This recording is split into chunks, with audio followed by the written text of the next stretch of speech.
Spanish Reconquest and Political Repression in Nueva Granada, 1815 to 1819.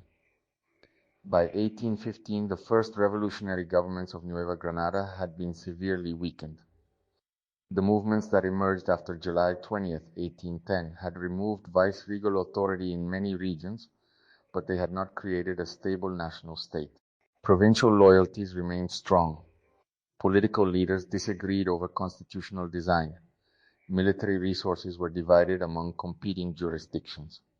Communications between cities were slow, expensive, and uncertain.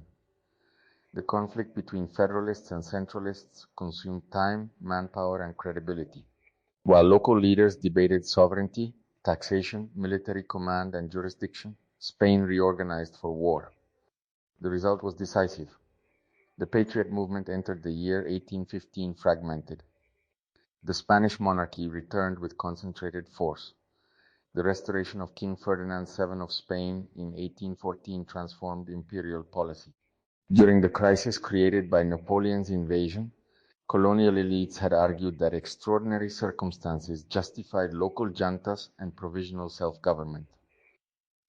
Once Ferdinand returned, the crown rejected many of those arguments and sought to reassert direct authority. The government in Madrid authorized a major expedition to northern South America under Pablo Morillo. Morillo was an experienced officer of the Peninsular War. He had fought against French forces and belonged to a generation of commanders shaped by hard campaigning and political instability. He was given a large expeditionary force by the standards of the era, including infantry, artillery, naval support, engineers, and veteran officers. Its purpose was to restore royal control in Venezuela and Nueva Granada, reopen revenue streams, suppress insurgent governments, and demonstrate that imperial sovereignty had not expired. The first major operation affecting Nueva Granada was the siege of Cartagena. Cartagena had declared independence and had become one of the principal revolutionary ports of the Caribbean coast.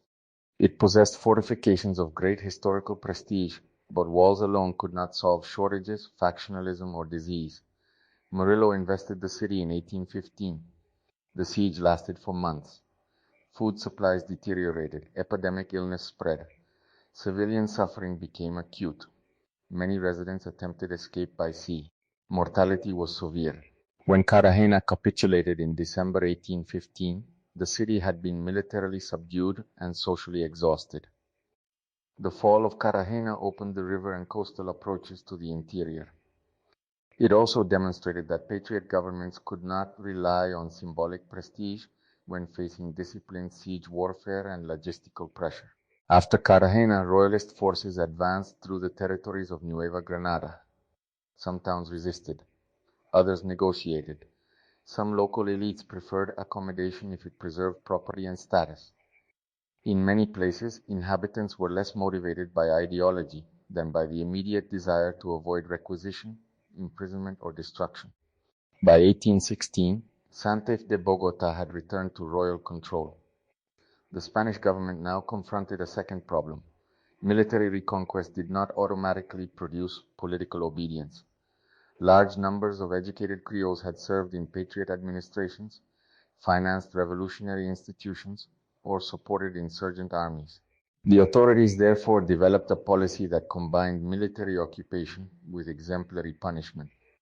Special tribunals, commissions, and courts martial were established to process suspects. These institutions examined previous office holding, military service, publications, correspondence, financial support, and social association. The categories of danger were broad. A man could be charged for drafting constitutional texts, serving in a provincial assembly, supplying horses to patriot forces, printing political pamphlets, or participating in earlier juntas. Punishments included execution, imprisonment, exile, forced service, surveillance, fines, and confiscation of property. Public punishment was intended to discourage renewed resistance. This period became known in later patriotic memory as the Terror, although historians properly note that repression varied by region, chronology, and circumstance. Even so, the concentration of executions in 1816 and 1817 made a lasting impression. One of the most significant men executed was Camilo Torres Tenorio. Born in Popayan in 1766, Torres was trained in law and became one of the most respected jurists of his generation. He is best known for the Memorial de Agravios of 1809, a political text criticizing the unequal treatment of American-born Spaniards within the monarchy. Torres argued that loyalty should be accompanied by representation and legal equality. He was not initially a separatist in the modern sense. Like many contemporaries, he sought reform within a monarchical framework. Subsequent events pushed many moderates beyond that position.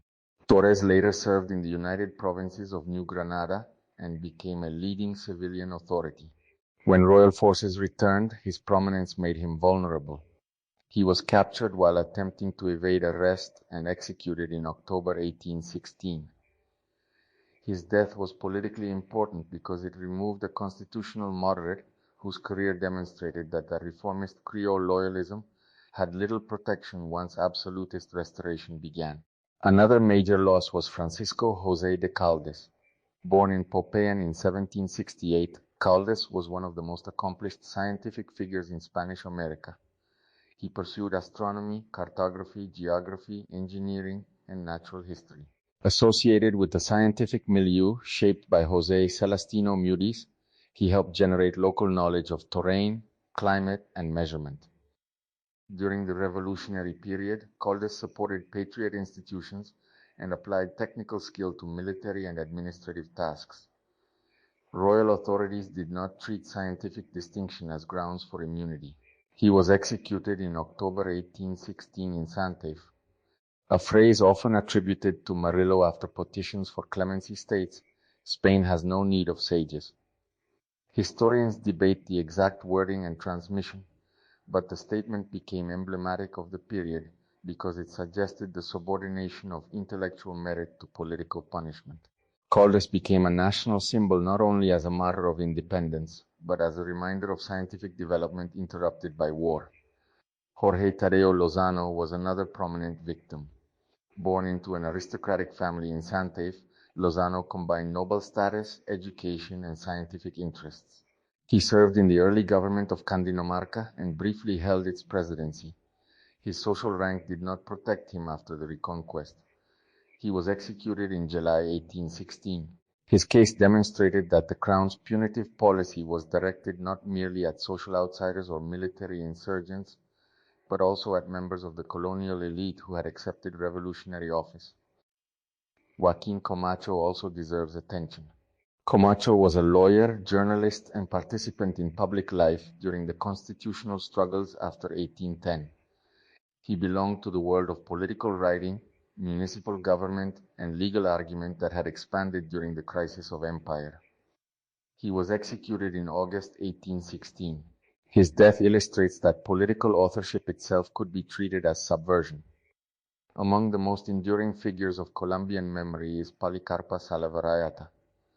Known popularly as La Pola, she was born around 1795, probably in Guajuas, though some biographical details remain disputed. Her family suffered hardship during epidemic outbreaks and political disorder. She later moved within urban labor networks as a seamstress. That occupation was socially useful for clandestine work. It allowed access to households, movement across neighborhoods, and conversations that more conspicuous actors could not easily conduct. Policarpa became associated with patriot intelligence networks in Santa Fe. She carried messages, gathered information, and encouraged defections among royalist soldiers. In an occupied city, such work could be more dangerous than battlefield service.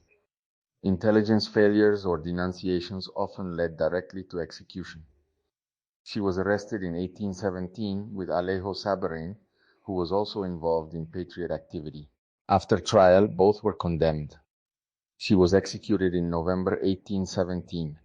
Accounts of her final words differ in wording, but multiple traditions agree that she addressed the crowd defiantly, condemned tyranny, and urged perseverance in the cause of liberty. Her importance in Colombian history is considerable.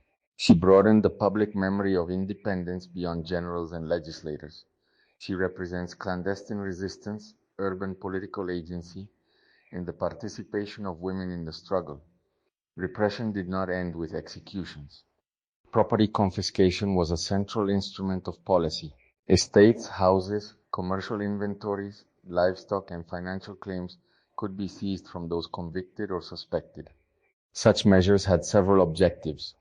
They punished opponents, funded occupation, rewarded loyalists, and weakened families that might finance renewed rebellion. The social consequences were extensive. Widows petitioned for pensions or restoration of goods. Children inherited legal disputes rather than secure patrimony. Merchants lost credit networks. Rural dependents could lose employment when estates were disrupted. Political punishment therefore extended far beyond the condemned individual. Imprisonment also reshaped daily life. Jails held military prisoners, political suspects, debtors caught in wartime disruption, and persons awaiting review. Conditions were often harsh. Disease, crowding, uncertainty, and irregular legal procedure were common complaints. Even those not imprisoned adapted their behavior. Conversations became more cautious. Written correspondence was concealed or destroyed. Social gatherings narrowed to trusted circles. Old associations became liabilities. Occupation regimes rely partly on force and partly on uncertainty. Nueva Granada experienced both. We now consider Tomás Cipriano de Mascara during these years. Mascara was born in Popayan in 1798 into a powerful family of the Cauca region. The Mascaras belonged to the provincial elite with land, kinship networks, ecclesiastical connections, and political influence.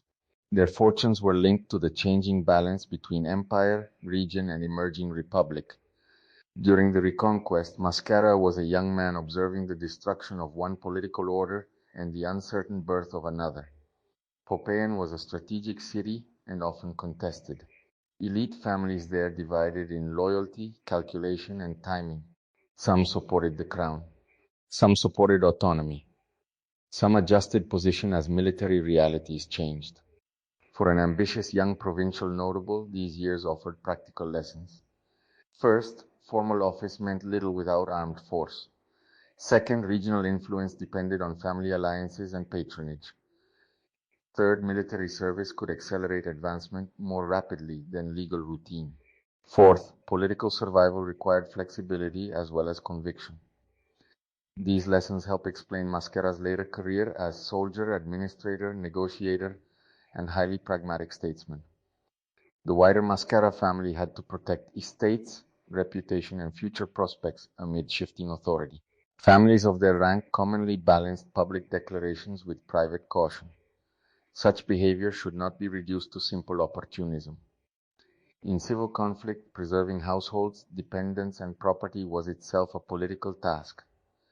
For Mascara's generation, the execution of older civilian leaders such as Torres and Caldes also had psychological significance. It signaled that eloquence and education alone were insufficient. Many younger men concluded that the future belonged to those who could command troops and resources. Mascara would become one of the clearest examples of that transition. The policy of repression also produced unintended consequences. The crown intended to discourage rebellion through selective severity. In practice, executions created martyrs whose memory strengthened the patriot cause. Moderates who might once have accepted negotiated autonomy increasingly concluded that restored absolutism offered little room for dignified participation. Families harmed by confiscation or imprisonment acquired personal grievances that outlasted the occupation. Political memory became cumulative. Each execution added names to a patriotic canon. By 1818, royal control remained substantial, but it was not uncontested. Resistance continued in frontier zones, plains regions, and exile networks. Meanwhile, new military coalitions formed under Simón Bolívar and allied commanders. When patriot forces returned in 1819 and secured victory at Boyaca, they entered a society already transformed by reconquest policy. The memory of those executed between 1816 and 1817 gave moral legitimacy to the renewed Republican movement. The Reconquest of 1815 to 1819 should therefore be understood as more than a military episode. It was a decisive political and social phase in which the Spanish monarchy briefly restored territorial control, but weakened its long-term legitimacy. It eliminated many experienced civilian leaders. It radicalized surviving opponents. It redistributed property. It elevated new military actors. It shaped the political assumptions of younger elites such as Mascara, and it fixed in Colombian historical memory the names of Torres, Caldas, Policarpa, Lozano, Camacho, and many others whose deaths became part of the national narrative. Sources consulted: Archivo General de la Nación de Colombia trial and confiscation records, correspondence of Pablo Morillo, José Manuel Restrepo, José Manuel Groot, selected writings of Camilo Torres, David Bushnell, John Lynch, Frank Safford, Malcolm Diaz, scholarly biographies of Policarpa Salavarayata, Francisco José de Caldes, and the Mascara family.